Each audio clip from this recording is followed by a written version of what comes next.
एक गांव में एक सम्राट आने वाला था। सम्राट के दरबारी ये खबर लेकर गांव में पहुंचे और उनसे कहा कि सम्राट आने वाला है, सारी तैयारियां अच्छे से कर लेना, कुछ खास लोगों को भी तैयार कर लेना, उन सबको सम्राट के सामने दरबार में पेश करना है। लोग बहुत खुश हुए कि सम्राट से मिलेंगे। उस गांव में एक फकीर भी रहता था। लोग उसे बहुत मानते थे, मानते क्या पूजते थे उसे। लोगों ने कहा कि हमारा फकीर भी जाएगा। फकीर ने बहुत कहा कि मुझे इस दुनियादारी की बातों से क्या लेना देना, ना ही मुझे ये तौर तरीके मालूम, न ये शिष्टाचार मालूम, मेरी तो अपनी एक अलग ही दुनिया है। पर लोग मानने को तैयार नहीं थे। आपको तो जाना ही पड़ेगा, बल्कि आपको तो हमारा प्रतिनिधि बन के खड़ा होना होगा। हम आपको सिखाएंगे, सारे उत्तर बताएंगे। सम्राट जो भी पूछ सकता है वो उत्तर आपको पहले से ही तैयार कर देंगे, पर आपको जाना पड़ेगा।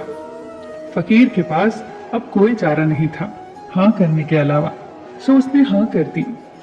अब गांव वालों ने सिपाहियों से पूछा कि राजा क्या क्या पूछ सकता है। उस आधार पर फकीर को 4-6 उत्तर सिखा दिए गए। आपकी उम्र कितनी है? 60 बरस, फकीर ने कहा। बस पहला प्रश्न यही होगा, यही जवाब देना है।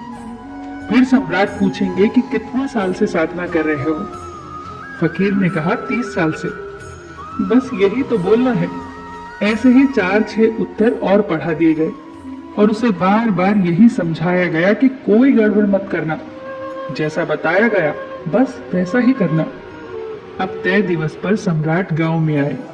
फकीर उनका प्रतिनिधि था, तो सबसे पहले सम्राट ने उसी से पूछा, कितने बरस हो गए हैं आपको फकीर हुए? जी 60 बरस, फकीर ने उत्तर दिया, क्योंकि पहले प्रश्न का उत्तर तो पहले से ही तय था। सम्राट ने उसे ध्यान से देखा और कहा, 60 बरस से? तब तो आपकी उम्र काफी हो गई होगी। कितनी उम्र है आपकी? फकीर ने कहा 30 बरस। सम्राट ने कहा, असंभव, ये तो हो ही नहीं सकता। 30 बरस आपकी उम्र है और 60 साल से आप साधना कर रहे हैं।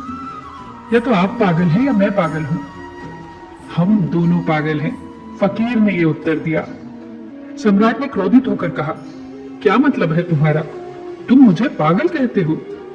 फकीर ने कहा, निश्चित रूप से, क्योंकि आप गलत सवाल पूछ रहे हैं और मुझे गलत जवाब देने पड़ रहे हैं, क्योंकि सारे उत्तर पहले से ही तैयार हैं। मुझे तो पहले से ही आपके सिपाहियों ने और गांव वालों ने सिखा कर रखा है कि कुछ गड़बड़ मत करना, और मैं बिल्कुल गड़बड़ नहीं कर रहा।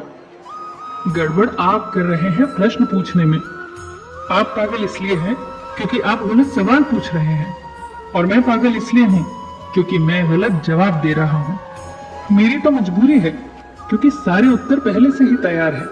पर राजन, आपकी क्या मजबूरी है? दोस्तों, जीवन में ऐसा ही होता है। जब हम जैसे हैं वैसे न रहकर दूसरों के हिसाब से चलते हैं या दूसरों की तरह बनना चाहते हैं। जैसे होना वैसे ही रहना। किसी को देखकर, किसी के दबाव में आकर बदलने की कोशिश मत करना, क्योंकि हर किसी का अपना एक मूल स्वभाव होता है। इसीलिए तो कहते हैं कि अपने आप की खोज करो, स्वयं को पहचानो। उस साधु को तो पता था कि मैं क्या हूं, पर जब समाज ने अपने स्वार्थ के लिए उसे बदलना चाहा, तो देखो अंत कैसा हुआ। अपनी मूल प्रवृत्ति को पहचानो, अपनी पसंद अपनी नापसंद को पहचानो। आप कहाँ सहज हैं, कहाँ असहज हैं, उसे पहचानो। आपके शौक क्या है वो पहचानो।